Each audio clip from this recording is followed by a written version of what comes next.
Welcome to the most powerful story you'll ever hear. This is not just a biography. This is not just history. This is a journey into the mind that shaped the modern world. And if you're someone who's learning English, this video is perfect for you. Because you'll not only improve your English listening, thinking, and understanding, you'll also train your mind to speak clearly, question deeply, and grow wisely, just like Plato did. So sit back, listen closely, and stay till the end. Because this is the story of Plato, the man who started with questions and ended up changing the world. But before he became a philosopher, before he created the world's first university, before he taught Aristotle, who taught Alexander the Great, he was just a boy with a powerful mind and an even more powerful dream. Let's begin. Part 1. The boy who was born into two worlds. Plato was born in 428 or 427 BCE in Athens, Greece, one of the most advanced cities in the world at the time. Athens was a city of thinkers, poets, warriors, and politicians. It was a place where art and science lived together, but also a place where truth was often sacrificed for power. Plato's family was one of the most powerful and respected in Athens. His father, Ariston, claimed to be a descendant of the early kings of Athens. His mother, Perictione, was related to Solon, the famous lawmaker of Athens. So from the moment Plato was born, he was surrounded by politics, wealth, and high expectations. He wasn't born a poor child in the streets. He was born into the elite class, with access to the best education, the best thinkers, and the best opportunities. But even as a young boy, Plato felt something was missing. Plato was given the best teachers in music, poetry, gymnastics, and mathematics. But unlike most students, he didn't just want to learn answers. He wanted to know why the answers were true. Other children memorized lessons. Plato argued with his teachers. When someone told him, "Justice means doing what the law says," Plato would ask, "But what if the law is unfair? Then is justice still just?" He was only a boy, but already thinking like a philosopher. His teachers were amazed. He could speak beautifully, write poetry, and debate ideas at a level far beyond his age. In fact, Plato first wanted to become a playwright or a poet. He wrote poems, plays, and even tried to enter public competitions. But something changed that dream forever. While Plato was growing up, Athens was not peaceful. The city was locked in a long and bloody war with Sparta, called the Peloponnesian War. This war lasted 27 years, and it shattered Athens. The democracy that Athens was proud of began to collapse. Leaders became corrupt. People became afraid. Justice disappeared. Truth was controlled by those in power. Plato saw this, and it broke something inside him. He began to lose faith in the government, the politicians, and even the people who were supposed to lead with wisdom. He realized something powerful. Education is not enough. Power is not enough. We need something deeper. We need philosophy, and that realization would shape the rest of his life. Around the age of 20, Plato met the man who would change his life forever, Socrates. Socrates was a strange figure in Athens. He walked barefoot. He didn't care about wealth or appearance. He never wrote anything down. But he was a giant of the mind. He would stop people on the street and ask them simple questions. What is justice? What is courage? What is truth? And when they answered, he would ask more questions, until they realized they didn't truly know what they were talking about. He wasn't trying to insult them. He was trying to help them see that real wisdom begins when you admit your ignorance. Plato was fascinated. He followed Socrates everywhere. He became his student, his friend, his listener, and later, his voice.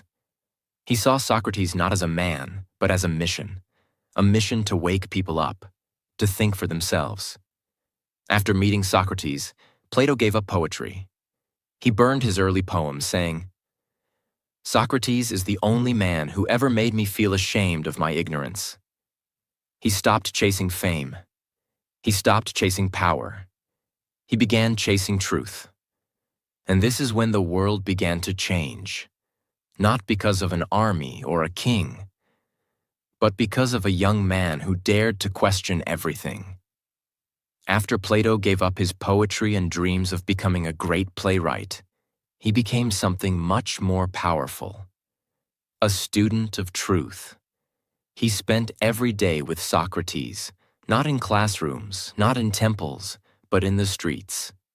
Socrates would walk into the marketplace, stop a politician, a teacher, a soldier, and simply ask, "Do you believe you are wise?" They would always say yes. Then Socrates would begin to question them. Plato would watch in silence. He saw how proud men collapsed under their own ignorance. They were exposed, not by arguments, but by their own confused answers. Plato was not just learning ideas. He was learning how to think. He began writing down everything he heard Socrates say, not word for word, but as dialogues, conversations between minds. He didn't know it yet, but he was creating something the world would read for the next 2,400 years. But this beautiful time was about to end, in the most painful way. In the year 399 BCE, when Plato was around 28 or 29 years old, a dark cloud fell over Athens. Socrates, the man who had spent his life asking questions, was now accused of crimes. The charges? 1. Corrupting the youth of Athens, because young people were following Socrates and questioning their leaders. 2. Not believing in the gods of the city, because Socrates talked about a deeper spiritual truth, not the popular gods. The real reason? Socrates was too dangerous. He was shaking the minds of people. He was exposing the weakness of those in power. And powerful people hate being questioned. Plato was shocked, furious, and afraid. He watched as his teacher, his hero, his guide stood calmly in the courtroom, refusing to apologize. Socrates told the judges, "I would rather die than stop asking questions." He knew the price of truth, and he was ready to pay it. The judges sentenced Socrates to death. The punishment? Drink poison hemlock. A slow and painful way to die. Plato was present in those final moments. He described how Socrates drank the cup, slowly laid down, and began to lose feeling in his legs, then his arms, then his chest, until the poison reached his heart. But Socrates didn't cry. He didn't scream. He smiled and said, "The soul is eternal." Death is not the end. Plato could not forget that moment. That calm, that courage, that sacrifice. It didn't just hurt him. It rebuilt him. That day, Plato made a silent vow. The world may kill Socrates, but I will not let his voice die. And that promise changed history. After Socrates died, Athens became a place of danger for people like Plato. He was heartbroken, he was angry, and he was not ready to stay silent. But he also knew something important. If I stay here now, I will be destroyed. I must leave, not to escape, but to prepare. So Plato left Athens and began a long journey across the ancient world. He spent around 12 years traveling through Egypt, where he studied geometry, mathematics, and spiritual science from the Egyptian priests. Italy, southern Italy, and Sicily, where he studied the Pythagorean school, which believed that the entire universe is built on numbers and harmony. Cyrene and the Eastern Mediterranean, where he studied astronomy, politics, and more. This wasn't tourism. This was mental training. He was building his own worldview, piece by piece. He wasn't just collecting facts. He was connecting truths from different cultures. And during this time, Plato started writing. He began creating dialogues, philosophical texts where characters debate topics like, what is justice? What is love? What is a good life? What is the purpose of government? He didn't preach. He made you think. And slowly, the boy who once followed Socrates was becoming a master of wisdom in his own right. Around 387 BCE, after more than a decade of study and writing, Plato returned to Athens. But he was not the same man. He had seen the world. He had studied with mystics, mathematicians, and philosophers. And now he was ready to do something that had never been done before. He bought a piece of land outside the city, in a grove of trees called Academus. There he founded a school, not just any school. It was the Academy, the first known university in Western history. The goal? Not to teach people what to think, but to teach them how to think. There were no degrees, no grades, no textbooks, just minds, debating, challenging, growing. Subjects included philosophy, mathematics, astronomy, ethics, politics, logic, metaphysics. People came from all over Greece to study there. The academy became a beacon of knowledge, and it stayed open for over 900 years, long after Plato's death. This wasn't just a school. This was Plato's revenge against ignorance, his answer to Socrates' death, his gift to the world. During this time, Plato wrote some of his most famous works, including The Republic, his vision of a just society, and his most famous book, The Symposium, a deep conversation about love, Phaedrus, about the soul, beauty, and inspiration, The Apology, Socrates' defense speech, Meno, asking whether virtue can be taught, Timaeus, about the origin of the universe. He used characters, dialogues, and questions, not boring lectures, to bring philosophy to life. He planted mental seeds in every reader's mind, seeds of curiosity, seeds of logic, seeds of rebellion against blind belief. Part 2. The Teacher of Teachers. How Plato Built Minds That Changed the World. Plato's academy was not a school in the modern sense. There were no fixed classrooms, no strict uniforms, no teacher talking while students copy. It was more like a living garden of thought. The academy stood just outside Athens, in a grove of olive trees that people believed was sacred to the hero Academus. Students would walk under the trees, sit on benches, or gather in small circles on the grass. There was a small building with scrolls and a few tables, but most of the teaching happened outdoors, with words, questions, and debates. The goal was not to pass exams. The goal was to train the soul. Plato would walk slowly among the students. Sometimes he would speak. Often, he would just ask questions and let students debate each other. The academy became a community where thinking was a way of life. People came from all over the Greek world. Sons of merchants, future politicians, future generals. Anyone who wanted to learn to think. They studied philosophy, how to live a good life, mathematics, the language of the universe, astronomy, understanding the heavens. Ethics, right and wrong. Politics, how societies should be organized. There were no subjects in the modern sense. Everything was connected. Plato believed that truth is one, and you must see the connections to understand it. This was completely new in human history. It was the first real university. One day, a 17-year-old boy from northern Greece arrived at the academy. His name was Aristotle. He was sharp, restless, and hungry to learn. He had lost his parents young and been raised by guardians. He came from the city of Stagira in Macedon, a place far from Athens, rougher, more practical. Aristotle entered the academy and stayed for 20 years. He became Plato's most brilliant student.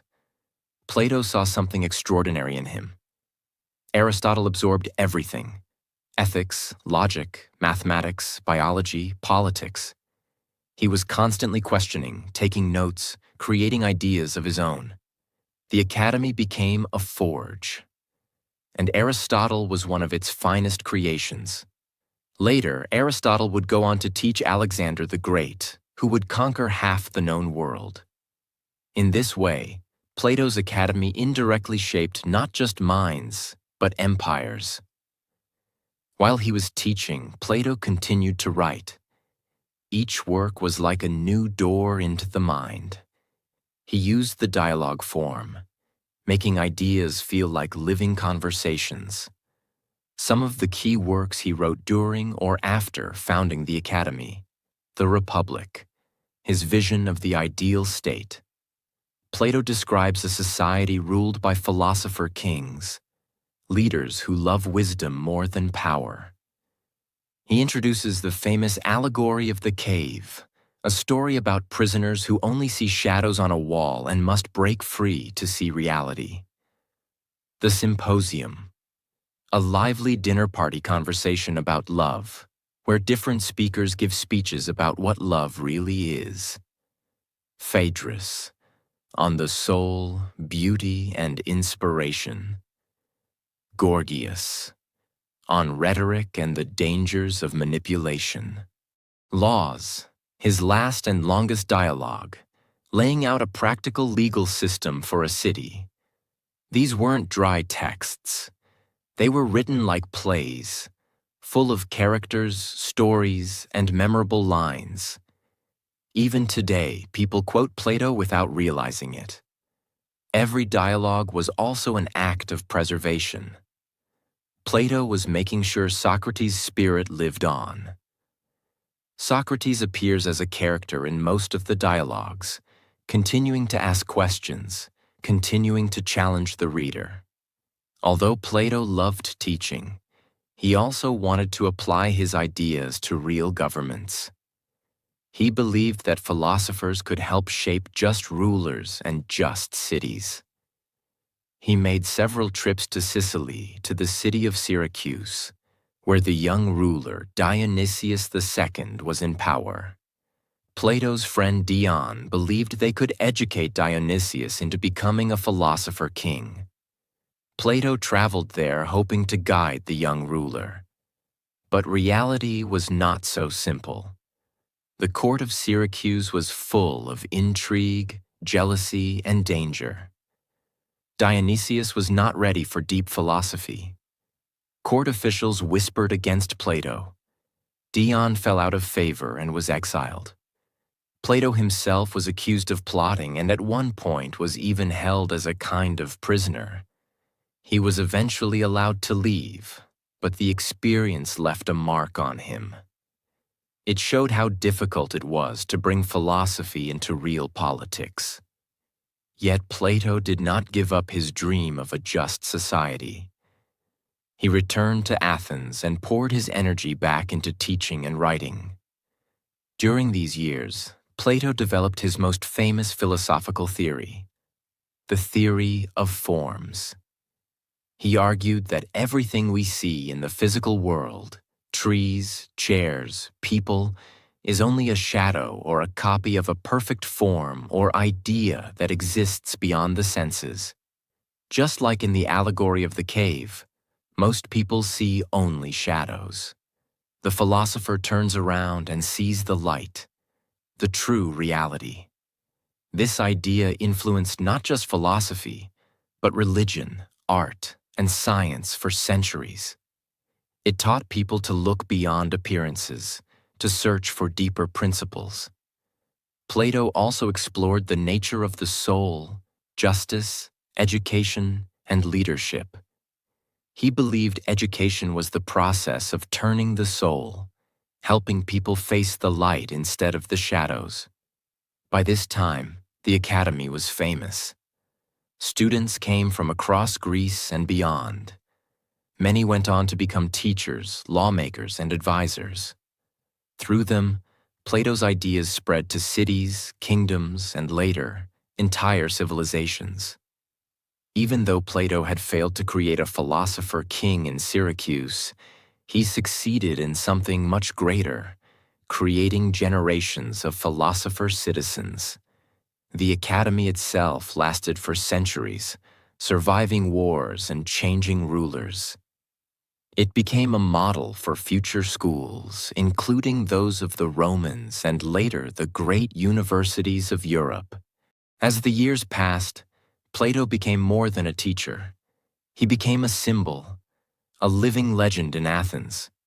People spoke his name with respect, not because of his wealth or status, but because of his mind.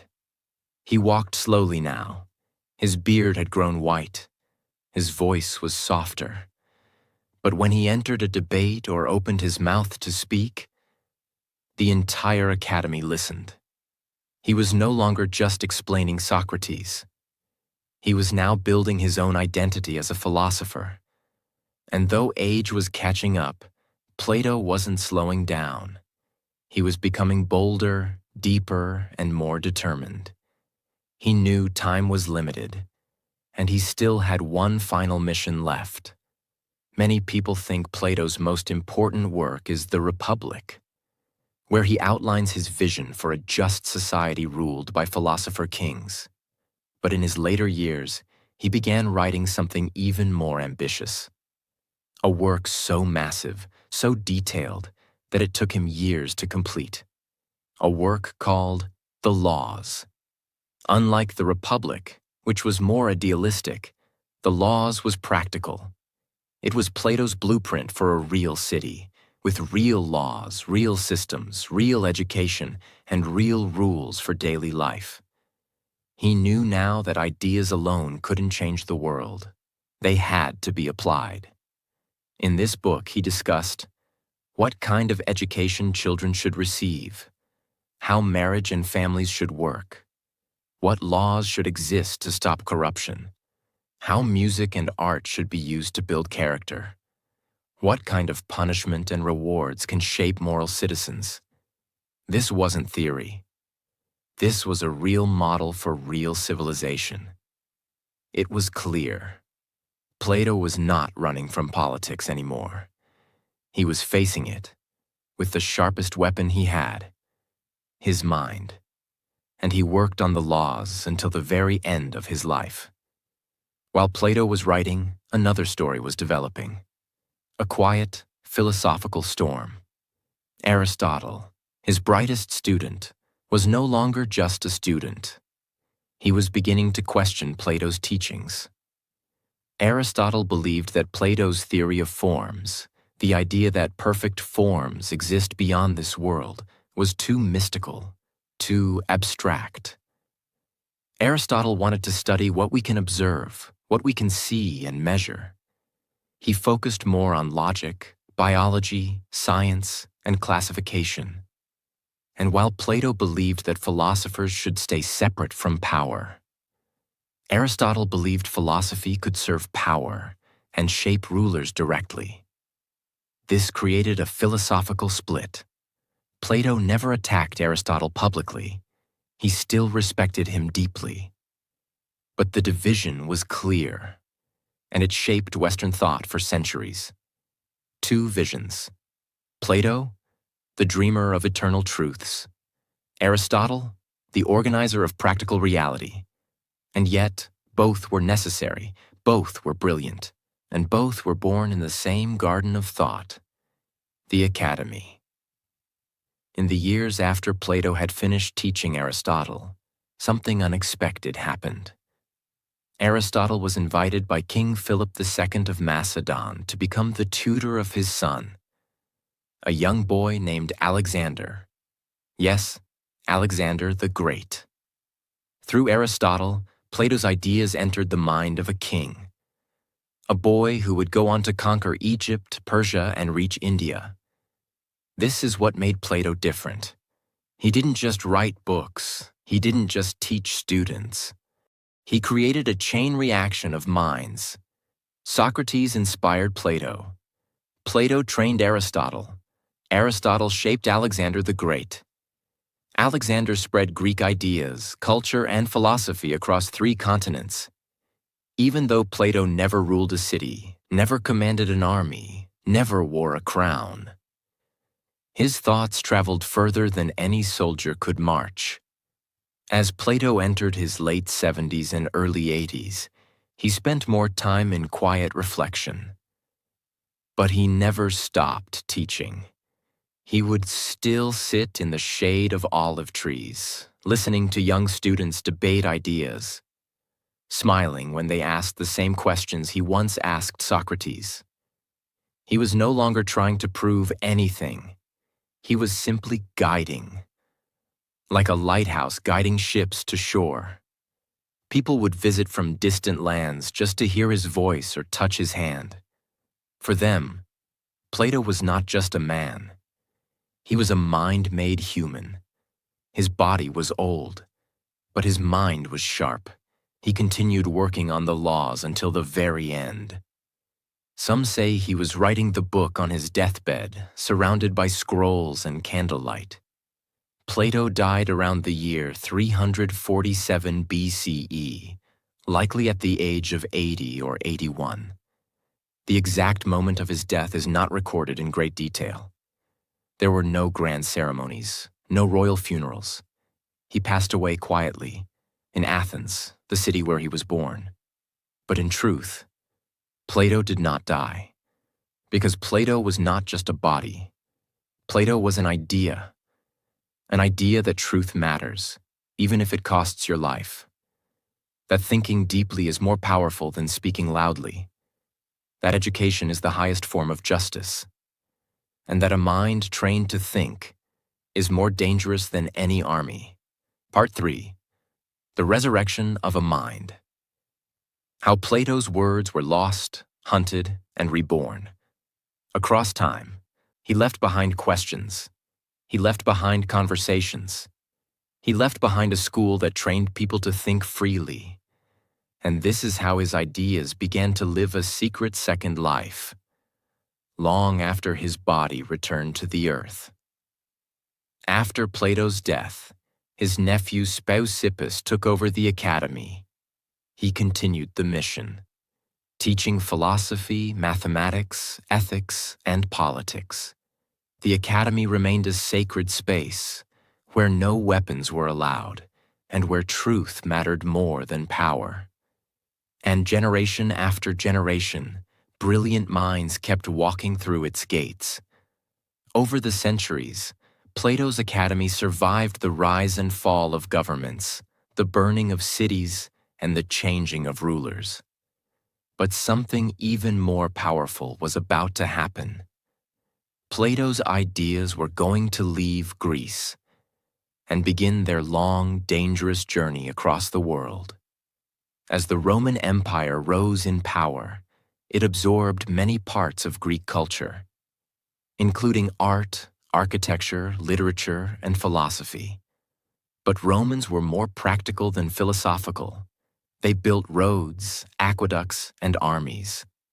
They loved action more than abstraction. So Plato's work didn't spread fast in the early Roman world. It was seen as too abstract, too complex, too Greek. But a few Roman thinkers like Cicero began to read and respect Plato's work. They translated parts of his writing and introduced his ideas to Roman schools. However, the Roman Empire had a limit. When Christianity began to grow, the Roman world started changing, and Plato's ideas had to survive in secret. By the 4th century CE, Christianity became the dominant force in the Roman Empire. Now came a major challenge for Plato's legacy. Many Christian leaders saw Greek philosophy as dangerous, something that questioned faith, God, and obedience. Books were burned, schools were closed. In 529 CE, Emperor Justinian officially shut down Plato's academy after 900 years of continuous teaching. It was a tragedy. The last students were told to leave. Some fled to Persia, some disappeared, many lost their homes. It looked like Plato was finally gone. But truth can't be killed so easily.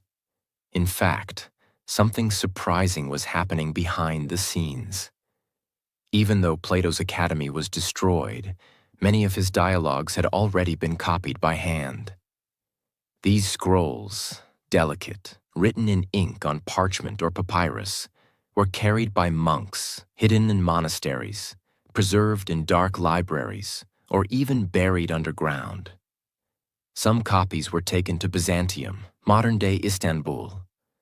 Others were carried to the Islamic world, where scholars translated them into Arabic. Yes, during the Islamic Golden Age, 8th to 12th centuries, Muslim philosophers deeply studied Plato's works. In places like Baghdad, Cairo, and Cordoba, thinkers like Al-Farabi, Avicenna, and Averroes explored Plato's ideas, alongside Aristotle's. Plato's writings were translated, discussed, and even challenged in the Middle East while Europe was still in the Dark Ages. This is how Plato's spirit survived, through the pens of Arabic scholars in the lands far from Athens. Fast forward to the 15th century. Europe was waking up. Artists, scientists, writers. They began looking back to ancient texts for inspiration. This was the time of Leonardo da Vinci, Michelangelo, and Galileo. And guess what they found? Plato. Thanks to preserved Arabic translations and a few remaining Greek copies, Plato's dialogues began to return to Europe, now printed with the invention of the printing press. One man in particular, Marsilio Ficino, a Catholic priest and philosopher in Italy, translated Plato's works into Latin. He opened the Platonic Academy in Florence, Italy, inspired by the original. Plato was back. But now he wasn't just a philosopher. He was a source of light in a world that had forgotten how to think. Plato's return during the Renaissance helped spark a fire across Europe. Artists began to study beauty and form through his ideas. Scientists used Plato's belief in abstract truth to guide their experiments. Political thinkers read the Republic and dreamed of better societies. Plato's idea of truth beyond appearances helped people start questioning kings, priests, and old beliefs. Even though he lived over 1,800 years earlier, Plato became a revolutionary. He became the silent partner of Copernicus, Descartes, Newton, and later Einstein, because all of them believed what Plato believed. There is more to reality than what we see. Look deeper. Ask better questions. In the 17th and 18th centuries, Europe entered the Enlightenment, an era of reason, science, and political revolution. Philosophers like Kant, Hegel, and Rousseau read Plato. They used his ideas to rethink government, freedom, morality, and justice. Even Karl Marx, the father of communism, studied Plato's Republic when thinking about an ideal society. And in the modern era, professors, psychologists, teachers, and spiritual thinkers continue to return to Plato again and again to find answers to life's hardest questions. Why? Because Plato was not a man of answers. He was a man of questions, and the world never runs out of questions. How many works of Plato survive today? Today, we have over 25 full dialogues written by Plato. Most of them are preserved completely. Some may be lost forever. Some famous ones include the Republic, the Apology, the Symposium, the Phaedrus, the Meno, the Phaedo, the Timaeus, the Laws, his last and longest work. They are taught in over 90 countries, in hundreds of universities, in over 40 languages, and are available freely online. They are part of humanity's greatest library. Part 4. The Eternal Flame. Why Plato Will Never Die. Who was Plato? Really, he never ruled an empire. He never led an army. He never wrote poetry for fame or politics for power. He didn't believe in speaking to win. He believed in speaking to wake people up. He was not a prophet, not a warrior, not a king. But Plato was something even more rare. He was a man who chose truth over everything.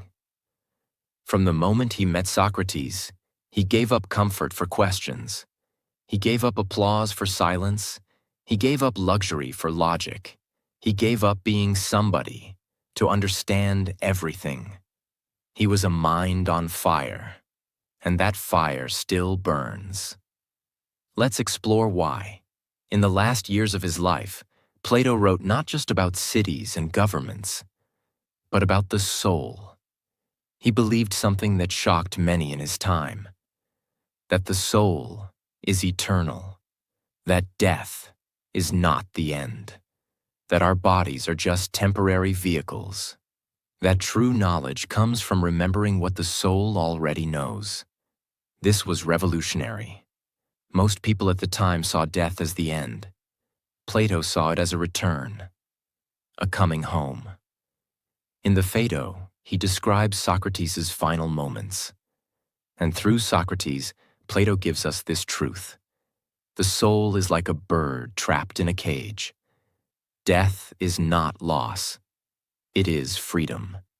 In another dialogue, the Symposium, he talks about love, not as just attraction between people, but as a spiritual ladder. At the bottom is physical attraction. Then comes love of the mind. Then love of beauty itself. And finally, love of truth. In Plato's world, real love is the desire to unite with eternal truth. He believed love was the engine of growth, and the soul was the traveler. You may not realize it, but Plato is everywhere. When you ask, what is real? You are thinking like Plato. When you say, I want to understand myself, you are following his path. When a teacher asks a student a question to make them think, that's the Socratic method, which Plato preserved. He's in our schools, our science, our psychology, our ethics, our spirituality, and even in our films and stories. Ever heard of movies like The Matrix, Inception, Interstellar? All of them ask, what is real? What is illusion? What is the soul? That's Plato's voice echoing through time. He taught us not what to think, but how to think. And that gift is still growing. Whether you're rich or poor, young or old, English beginner or advanced learner, Plato gives you 7 eternal lessons. 1. Learn to be a follower before you try to be a master. Plato didn't become a master philosopher overnight. First, he was a silent listener.